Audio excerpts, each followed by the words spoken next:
Okay, can people see that? Yep. Yes. Yep. Good to go then. Cheers, where everybody knows your name. Most of you are of an age to remember that. And railroading, everybody knows its name. Railroading being a very spread out system, and there had to be a name for just about everything. So as people were out on the road or even back in the offices, you know, they knew where they were going, where everybody else was. You know, you couldn't just say, you know, go to that switch or, you know, something. There had to be specifics. If you were the maintenance away or the bridge and building, you couldn't just say, well, that bridge needs repaired, go fix it. It had to have a specific thing. Starting, of course, with all the equipment, you know, every freight car had a unique number and identification. The reporting marks might have had a name on it also, but it needed the reporting marks and the name. You know, so unless you're modeling what they used to call the great undecorated railroad, you need that. Locomotives, even a one locomotive railroad had a number on its locomotive. And in this case, also a name, Ladybug. Short lines, a two locomotive railroad, it had its numbered, identified.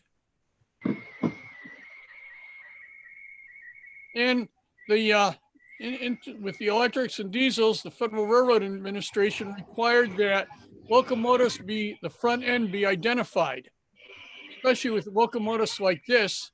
You had to have the F at the end, otherwise you had two fronts. The same with this one, down here, the requirements so that the crew, everybody working around it, when you said go forward, they knew which way forward was.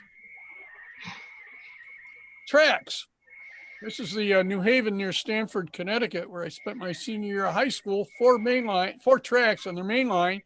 You had to have the tracks identified. And I believe the tracks were 3, 1, 2, 4. I noticed Stamford now has number 5, but this is the Rock Island out in southeastern Connecticut. And I have to admit, that looking at that, I can't tell which is the main and which is the siding, judging by the ballast. But it would be important to know, both for maintenance away and for operations, which track is which. Because obviously, from this, you need to be on the right track. Can I interrupt, Mark, just for a second? Somebody's got a lot of squealing background noise. If you could all mute. I don't think it's coming from you, Mark. Okay, thank you. Of course, coming into the yard area too, you need to not have an identification of which switch. Now, hey, somebody's got some squealing in the background. I don't know what it is, but we have to mute our mute the audio, if you would. Now, in this case, crews would know which switches and everything were which. So they don't necessarily need to be identified, but on our layouts, when we have operating crews in, they may not know that. So having some sort of identification is pretty much something that would make it much easier for them. And of course, for passenger equipment, particularly for the passengers and sometimes even for opposing crews, you need to know where that train is going. Stations were one of the most important parts, both for the railroad crews and for the public. And stations came in a variety of ways, from very small. This is on the Ann Arbor. Medium size. This town I grew up in, and I have to admit, it wasn't until about 10 years ago I realized that there had been a station there. I think it must have been moved before I was in elementary school there. Medium size, this is Brush Street Station, the Grand Trunk Station in Detroit. And if you'll notice, you've got 2 tracks here and platforms. Crews, with the porters, and baggage and mail people would need to know which track you were coming in, so they would have the passengers prepared for which side of the cars to get off and which side the baggage carts and mail carts were going to be lined up. And again, in some cases, they were just inbound tracks and outbound tracks, but Stamford, same thing. You had multiple tracks, including the pocket track here for the train up the branch to New Cana.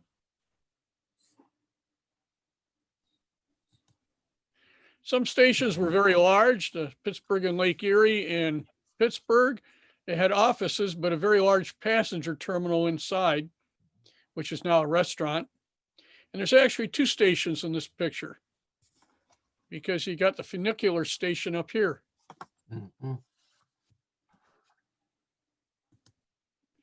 And you had union stations if you've got multiple railroads coming in. Or large stations that a railroad had. And with not only identification, but in effect, large advertising. These are both in Salt Lake City. Interurbans, small stations. This was a West Penn station in southwest of Pittsburgh. It's now at the Pennsylvania Trolley Museum. And medium-sized ones. This is the Interurban building in Kalamazoo. That was the first interurban station. And the cars actually came in through here. And right along here, the bricks are curved to provide clearance as the cars swing in. Interurbans also had very large stations. This is the,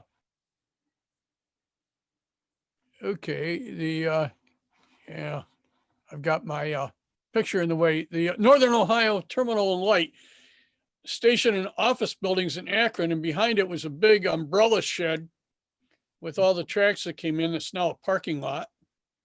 Hmm. Some stations were fairly humble.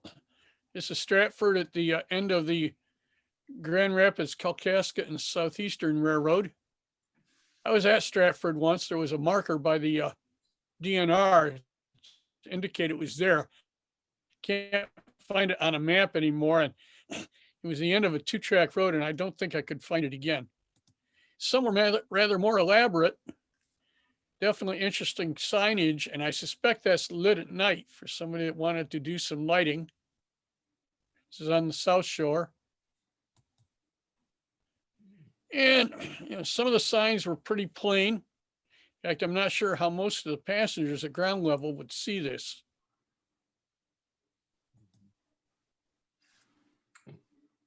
I'm assuming Richmond is down in Indiana at the south end of the,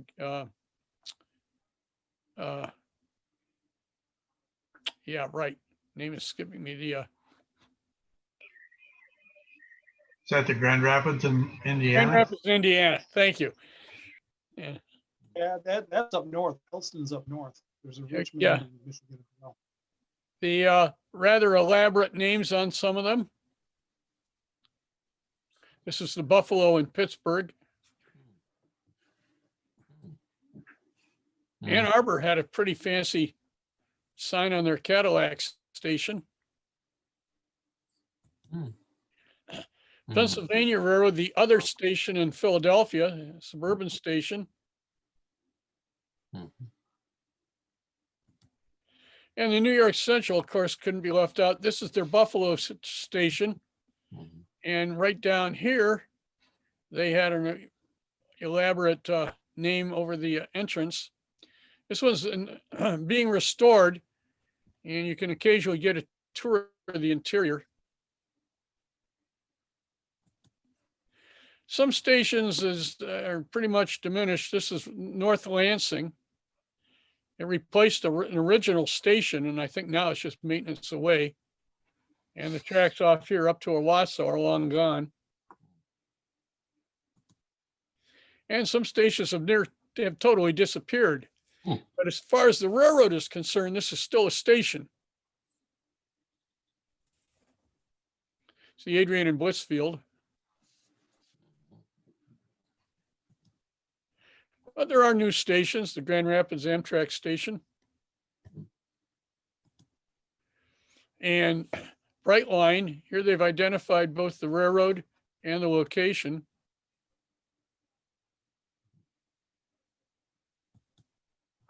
Interurban's had one, and here again, you need to know which track your car was supposed to go in on for the benefit of the passengers and crew.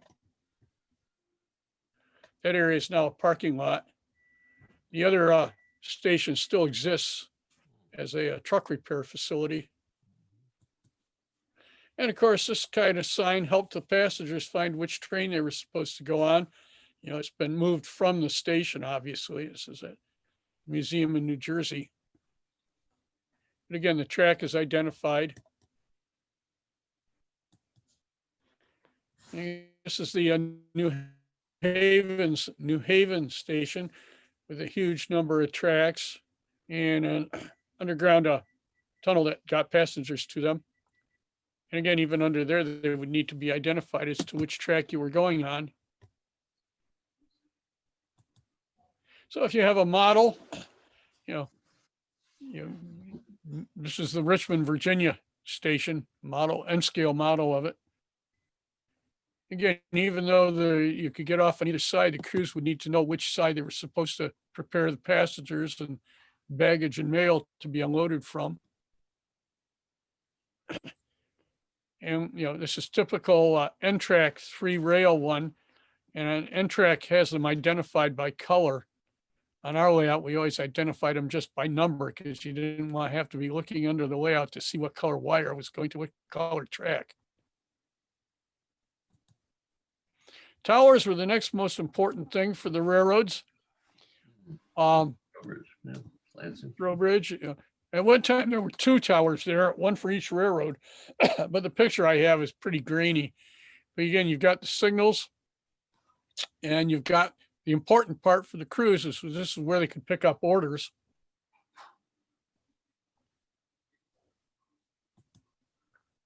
Delray, which has now been deactivated as of about a month ago.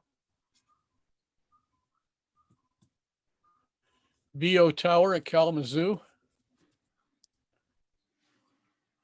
You sure weren't spending money on replacement glass. The Holly Tower, CN Holly Tower. This is where CSX comes in and crosses over. Berea Tower. And oops, this has both the name and the tower identification letters. This is at Marion and has only the identification letters, AC Tower. Which if you're down to Marion at the proper time, you can go, it's been moved across the tracks next to the station, but you can go up and look through it. Dunkirk in central Ohio, which was where the main line of the Pennsylvania crossed the Toledo and Ohio Central, I believe. Either that or a C&O line, but the Pennsy is now a single track, weed grown short line. Used to have the Broadway Limited zip through there. Indianapolis Union Stations Tower. And again, with just the identification. And England had its own versions of tower. This is a Canterbury.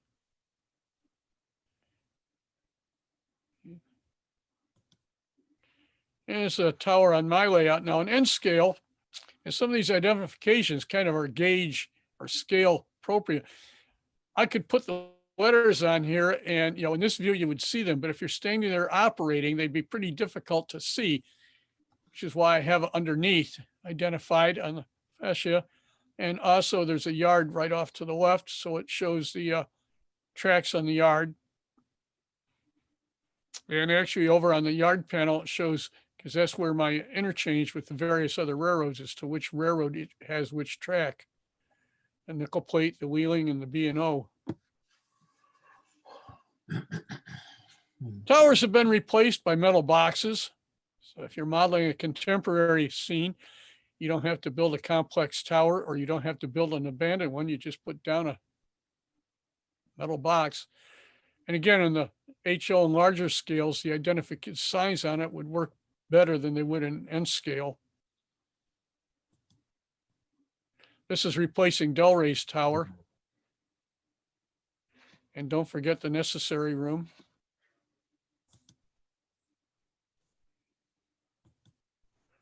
And this replaces Trowbridge's towers. Freight stations, they had to be identified in a variety of different ways. This is the C&O in Bel Air, which is also served by the East Jordan and Southern. Interurban, this is their freight station in Cleveland for the Lakeshore Electric. Now, I don't know about this one, but the interurban station in Marion, which is now a restaurant, on the inside by each of where the doors were, is still indicated as to what destination the freight going out that door was going to go to. You had the various cities on the line, and the freight would be lined up along that doorway to be put into the express cars. In some freight stations, you probably don't need any identification. There's one door. This is B&O down in Galion, Ohio. And it looks like at one point, there may have been they may have had to cut it back for clearance. The labeling is a little crude. Again, with New York Central, this is at Bellevue. Again, at least on this side, there's only one door. So you don't need any specific locations. But this one up at Owasso on the Grand Trunk, you probably needed to look at identification as which spots your cars were going to go to. If they were being loaded, you'd have loads going to certain destinations. If you were being unloaded, they might have certain areas for certain types of cargo, boxes or barrels or sacks. If they had, crews probably didn't need it necessarily because they all knew which one was which. And if they were, it's probably well worn off.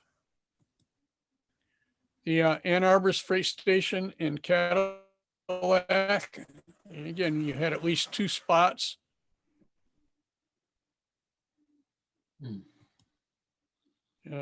Former nickel plate down in Fremont, Ohio. If you're modeling the Great Abandoned Railroad, this would be a nifty station to put on it. Down in someplace in Florida or the Carolinas. Again, with a large number of doors here, you would have probably had them identified either with a label, or at least the crew would have a knowledge of which doors they were supposed to put the cars at. Now you could do the switching, just, you pull the car farthest in out and replace it with the next car. Or you can have your crews actually have to properly locate the cars at the particular spots if you want to make it a bit more challenging. This freight stations in Leslie, it needs to be identified that it's no longer a freight station, it's a private business. As is this one down in, I've forgotten the name of the town, Moorhead, Kentucky. If you're modeling contemporary scene, you've got a lot more signs that you can put on there. Obviously, Rule G is not in force here. And some freight stations more or less no longer exist. Grand Ledge Station burned down at the end of the summer. And the last I was there, the remnants were still there. I don't know how long, probably until the insurance company and the arson squad lets it go before it will finish demolishing it. Shops, not so much for the public, even the crews, they would know where the shops were, but the railroads did advertise them. Even small railroads. And large railroads. Penn Central name and logo. But the thing with these, this is the big four. New York, London, Chicago, or Cleveland, Columbus, Cincinnati, and St. Louis Railway Company. And the Bellevue, the nickel plate roundhouse, Mhm. which was the second to last roundhouse built. And Norfolk and Western was pretty quick at painting stuff over, but they're just letting this one wear off. Although the roof is collapsing, and I think the roundhouse may be term limited. Mm. With a lot of tracks, you sometimes needed to identify them. This is the Age of Steam Museum Roundhouse. And the DUR car barn had the bays numbered, so the operators would know where to bring their cars into or which car to get into and take out.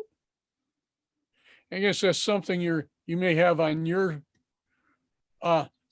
shops or your crews, particularly if they're not real familiar with your layout, know where to put things. Even museum layouts have their bays numbered. And it's important since these are run by amateurs to a great degree. And when I say amateurs, I've operated this car, and a similar one to this car. Although I never brought them into the car barn. They leave that to the regular operators, but I've run the line. In some cases, you need specific instructions. This is at the MSU's power plant. And a bit of history in the early 70s when I was at MSU, this was up at the power plant that was up by the stadium, and it was painted in a maize color. Mm. And at one point when it was being repainted, the guy who was involved with coordinating it sent back to MSU, it's time for repainting. Do you have a paint scheme for it, or do we repaint it in maize? He was a Michigan fan. And needless to say, they quickly came up with a paint scheme for it that emphasized green and white. And Norfolk Southern has it's a car shop, a mechanical one. They seem to be pretty good with big names on their buildings. And here again, if you've got on your layout, building like this, you probably want to identify which tracks your crews are supposed to get their locomotives into or out of.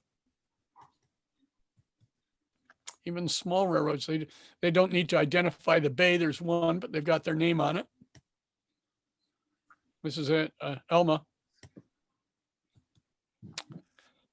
Lenawee County Railroad, 2 bays.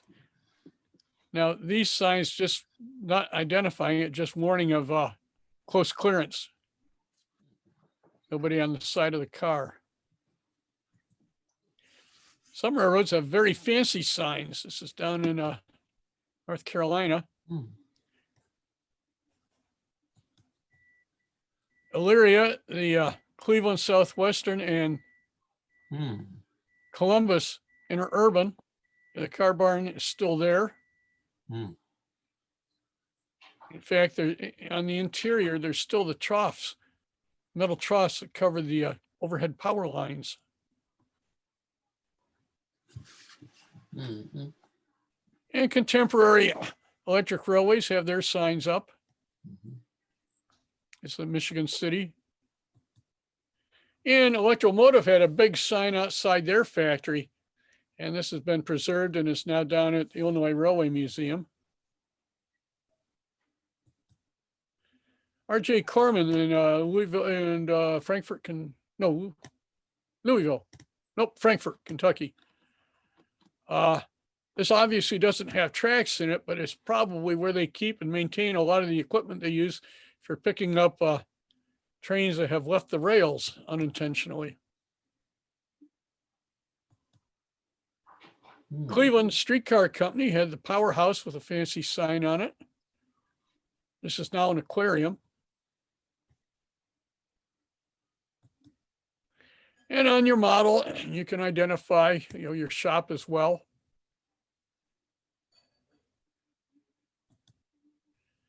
On my layout in the engine terminal, I notice I don't have the bays numbered or identified, but on my power controls I do, so that the power on each track can be turned off.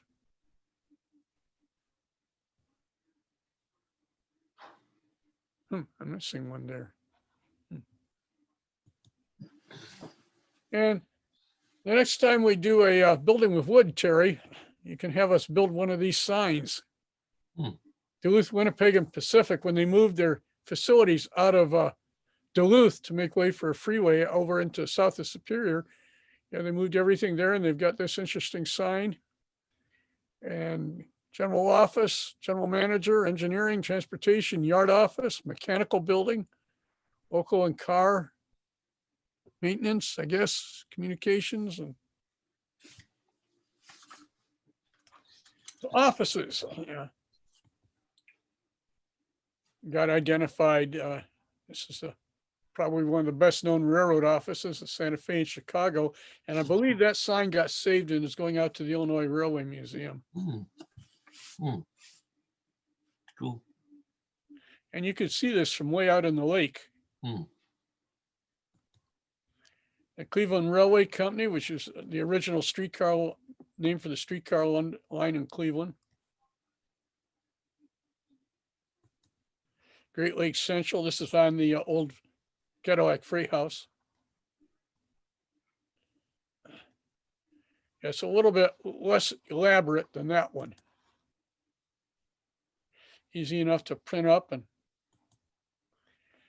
Indiana Railroad has taken a station. This is their offices and headquarters, and done it really nice. Logo in front's up here. And this is here. I'm not sure if there's a track up there or what, but they use the bulkhead at the end to advertise the railroad. Marquette has a sign for its yard. Yards tended to have names too. This is the old nickel place Bison Yard in Buffalo, Hmm.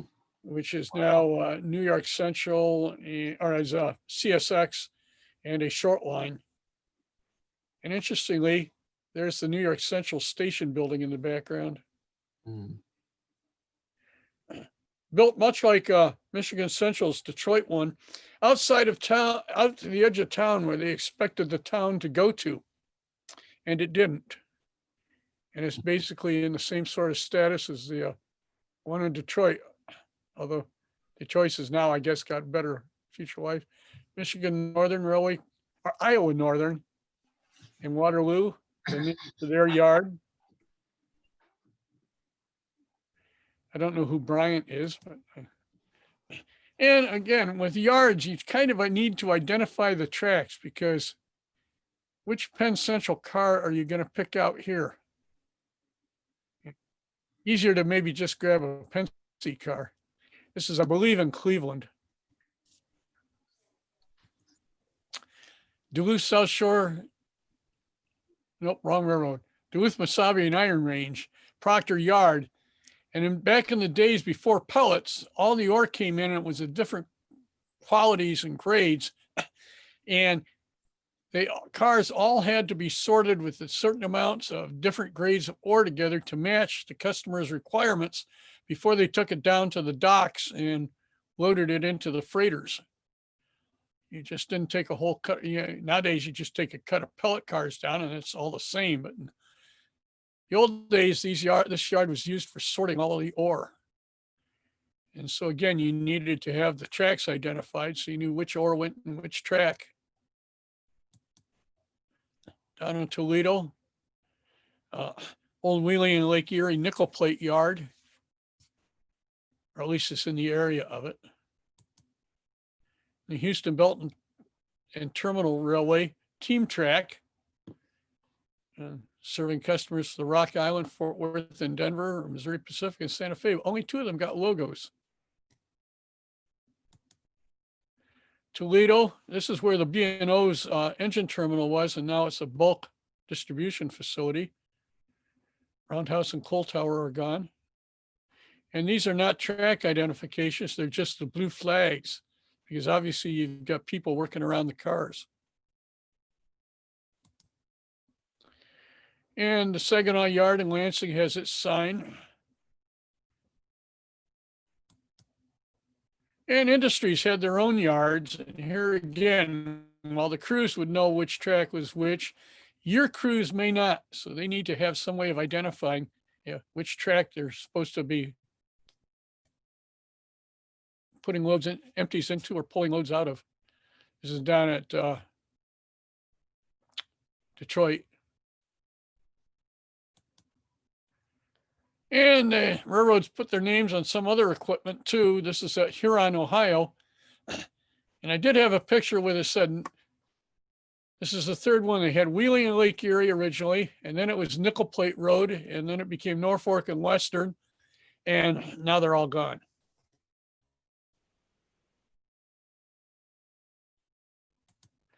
Now the railroads also have identifications, much like we do. This is Stoneco's Yard over at northwest of Lansing. This is the CSX tracks, and this would be Martin Luther King, I believe, Road. And this is mainly for the truck drivers, but it does indicate where the tracks are.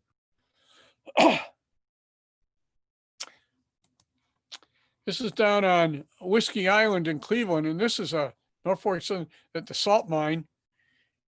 And it identifies which main is which, the leads, the sidings off to Whiskey Island, which would be over to the ore dock, and the yard tracks, and directions as to where to put the empties, where to pull the loads, what not to do. So, again, the prototype is copying from us. And even if you're running large gauge, you're coming in with your train here over at the White River, way out over north of Grand Rapids, kind of need to know where to put your train. Signals. Duran, they had the signal department labeled. And of course, there's a couple of signals here, the switch signal and the regular semaphores. The station in Williamston, which is now downtown, has been replaced by the maintenance away and signal maintainer's shed. It has not only the location name, but also the railroad name on it. And signals come with their own identification.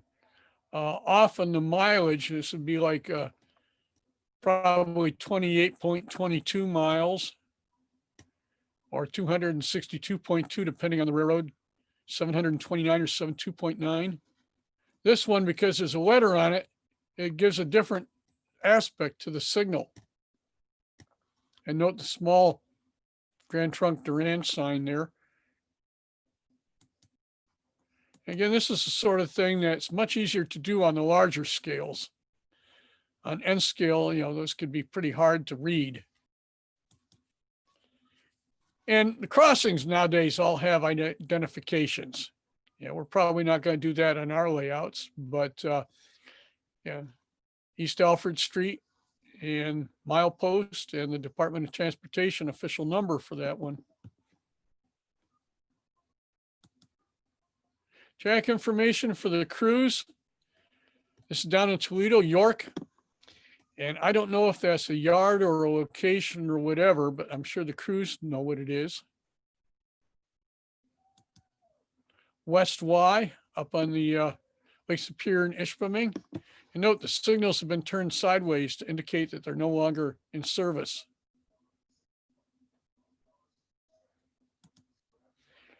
And again, you kind of need to have some identification for the tracks so the motorman knows which way they're supposed to be going. And more important, that the maintenance away crew knows which switches and crossings they're supposed to be working on. Different kind of milepost on the Chicago Northwestern up at Rock, Michigan. Mileposts. Got 3 different types here. Slightly weathered and its replacement. This is off the East Jordan and Southern, and it's for the flanger crews and plow crews, indicating they're coming up to a switch or a road crossing and that they need to lift the plows, especially the one that would be down between the rails or along the edge so they're not tearing up the switch or tearing up the crossing or tearing up the plow.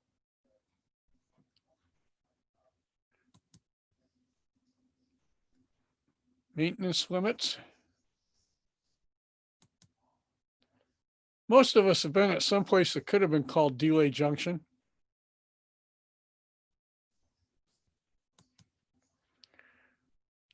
And I'm not totally sure what that's for, but it certainly is something that the overhead wire repair people need to know, or indeed the trolley operator. If they're going to go into a section with no power, they need to be prepared to coast or to not go there. This is an interesting one. This is again on the Lake Superior and Ishpeming and Wisconsin Central's routes, that if you're, which time applies. You're in the Upper Peninsula where there's the time change between Central and Eastern. And the Wisconsin Central probably operated under Central Time, where the Lake Superior and Ishpeming operated under Eastern. And if you cross state lines, this is on the Cumbres and Toltec. The other side says entering New Mexico. Again, for maintenance limits.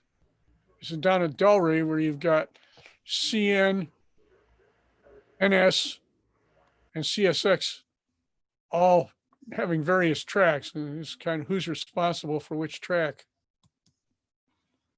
CTC ends up at Duran. This is on the Y.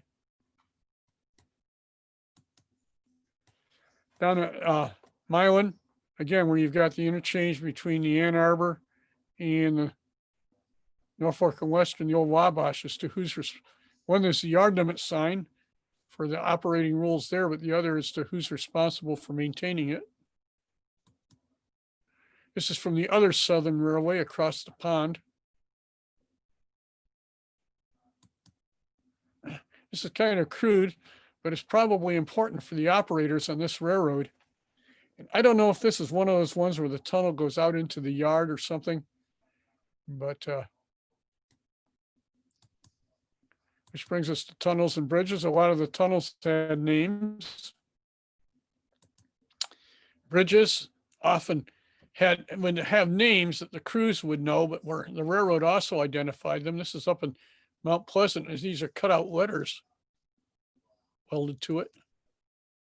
C&O, still see a number of bridges with the C&O paint on them.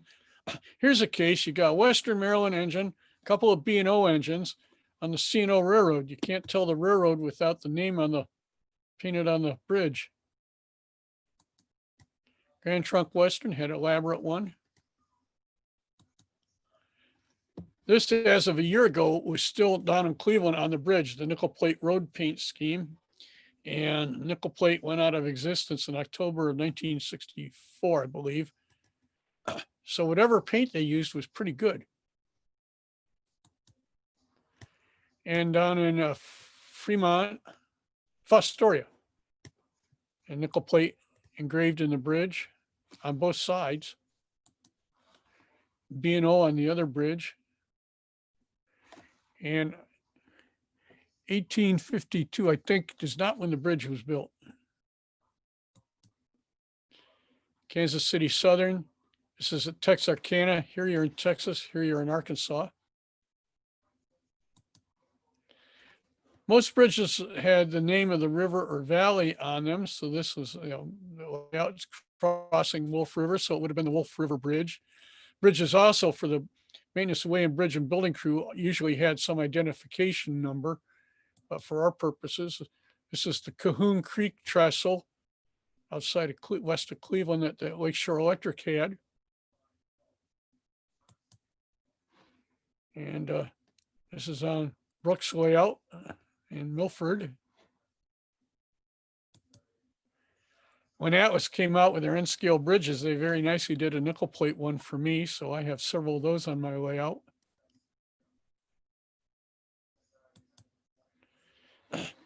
And this must be in the Chicago area because you got Rock Island RDC on a New York Central Bridge. Sioux line. And this again often nicely hides the road ending at the backdrop. Pensy, again, had nice engraved emblems on their bridge. This used to be a Pensy's yard south of Toledo, and there's nothing there anymore except weeds. Bridges had names.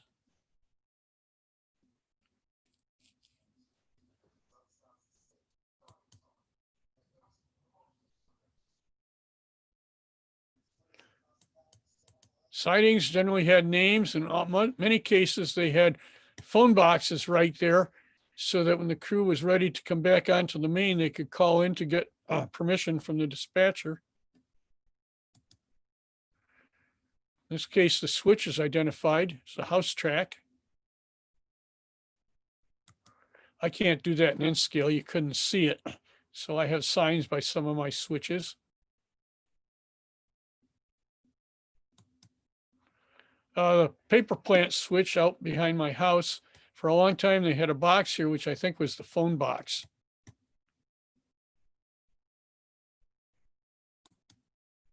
And you know, the industries you're serving have their names. This is in Stamford, Connecticut. Probably pretty careful with this boxcar full of bourbon or whatever. And you can have fancy names on your industries or plain. Again, the warehouse or freight station. And again, ideally you would indicate which of these doors you would set your car be set off at. Who knew that there were covered stockyards? This was down in Milanta, Ohio, served by the nickel plate. And the siding was right along here for the stock cars to be loaded and unloaded. It saves building an awful lot of fencing.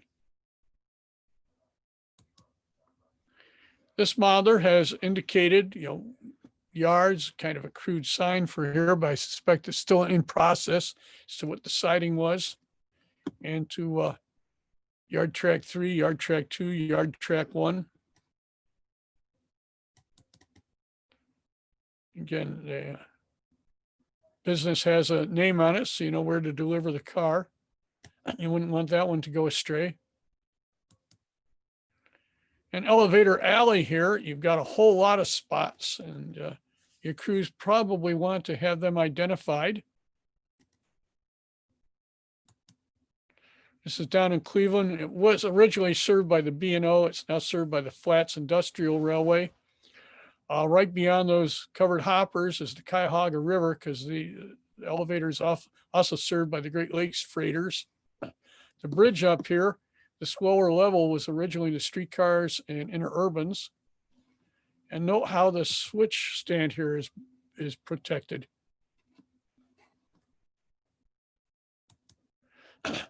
Another item, particularly in congested yards or sidings, is to have clearance points marked. In this case, yellow paint. And I noticed in looking at this photo, I have a washout that needs to be fixed. And again, the sign indicating the yard. Here's another clearance point marked. This is the sort of thing you can quickly do during TV commercials. With the length of commercials now, you could do half a layout in one. Control panels, yeah, they can be fairly elaborate. This is at the Stamford Model Railroad Club in Scale 1 in the basement of the church in Stamford, which I never saw when I lived there. It wasn't until they had the convention in Hartford that I got to see it. Alcove upper yard, upper rear yard, oops, and so on. And then identifications down here. This one has all the tracks nicely labeled. This one along the fascia just indicates what the siding is for.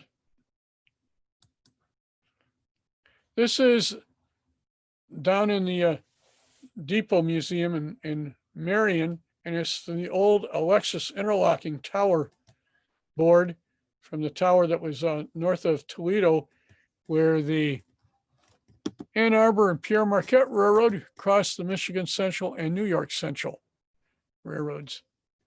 And all the switches are identified by number. The railroad tracks are identified by railroad. And so, anybody going into the tower would have a good idea of, when they got an order to route a train, which way to, what switches and everything to do.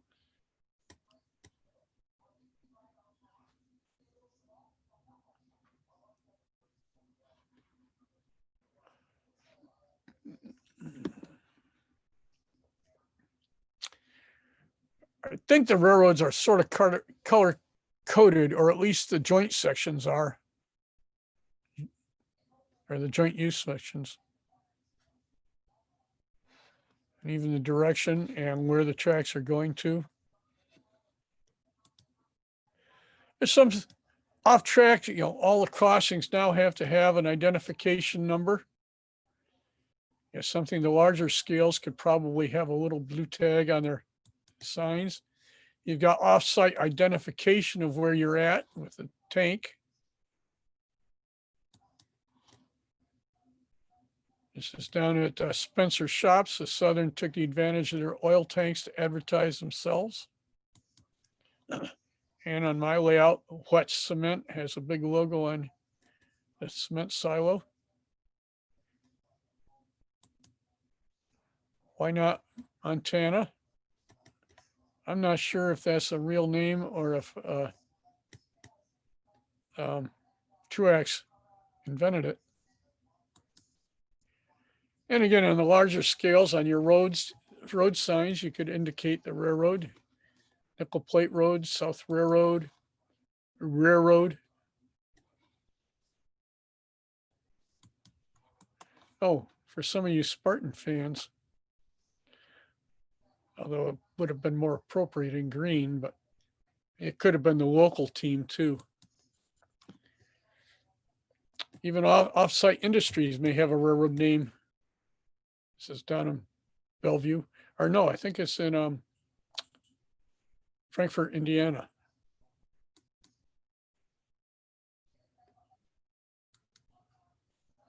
These signs were around it, and of course, this applies to all of our model railroads.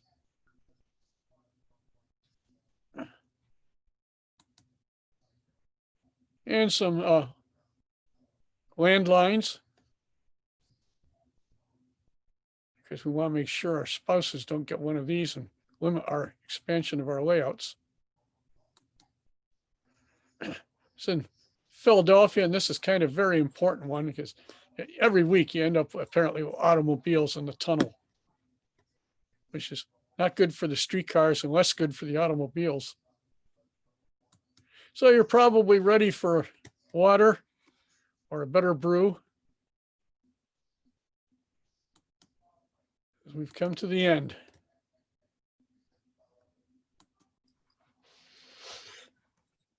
Okay. Very good, Mark. I was going to point something out. The very first picture you had, we just got through talking about lighting, with Steve. The very first picture had some interesting lights up underneath the ceiling. The nickel plate. I'm sorry, the nickel plate boxcar. Oh, okay.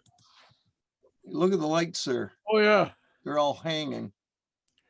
Now they're probably on some kind of I don't think they're just hanging on cable. They're probably piping or something. Yeah, there may be some metal structure up there, but they do look to a degree like they're just hanging from their cord. Or no, they've got it. No, they've got a metal I think it's a metal tube. pipe. Yeah. Yeah. But it's presume that- interesting. I presume that's a repair and place shop, a car repair shop. That's minimal structure. Yeah. But yeah, that would be an interesting one to do. Okay, well, that was very interesting. Thank you very much.